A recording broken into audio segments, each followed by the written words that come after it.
আমি আসলে পরিবেশ রক্ষা করার সাথে পরিবেশ যারা দূষণ না হয় সেই জন্য আমি আমার পোস্টার ব্যানার ফটোকপি করব না। আসলে দেখেন আমরা ঢাকা বিশ্ববিদ্যালয়ে ডাকসুতে কেন্দ্রে 471 জন পদপ্রার্থী এবং আমার হলে প্রায় 75 জন পদপ্রার্থী। যদি আমরা প্রত্যেকে যদি পোস্টার লিফলেট যদি বানাই তাহলে কত সংখ্যক এটা আসলে হয়, এটা হিউজ পরিমাণ সংখ্যক।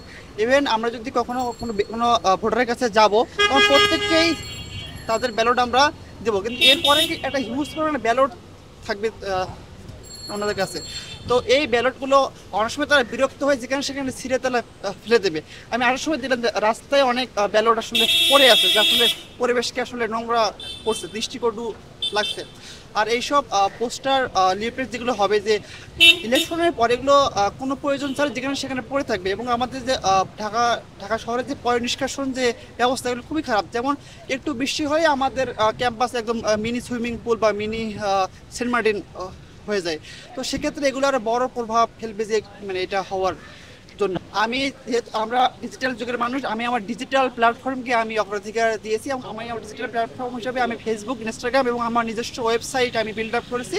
সেখানে আমি আমার ইস্তেহার থেকে শুরু করে আমার নির্বাচনের কারণে আমি সব কিছু শেয়ার করি। আধুনিক করতে আমার কোনো টাকাই ব্যয় হয়নি, কারণ আমি নিজেই এগুলো তৈরি করেছি। আমার মনে থাকবে তারা যদি সম্ভব হয় তারা একটা লিমিটেড পরিমাণ লিফলেট ছাপাতে পারে, অথবা তারা পুরোপুরি সোশ্যাল মিডিয়া বা ডিজিটাল প্ল্যাটফর্ম ইউজ করে তাদের নির্বাচনী প্রচারণা চালাতে পারে। তাহলে আমাদের পরিবেশটা আসলে সুন্দর, স্বাভাবিক এবং সুস্থ থাকবে। দেখুন, আমাদের প্রায় বিশ্বে শুধু কাগজ তৈরি করতে 40 কোটি গাছ কাটা হয় এবং যা মোট গাছ কাটার 35%।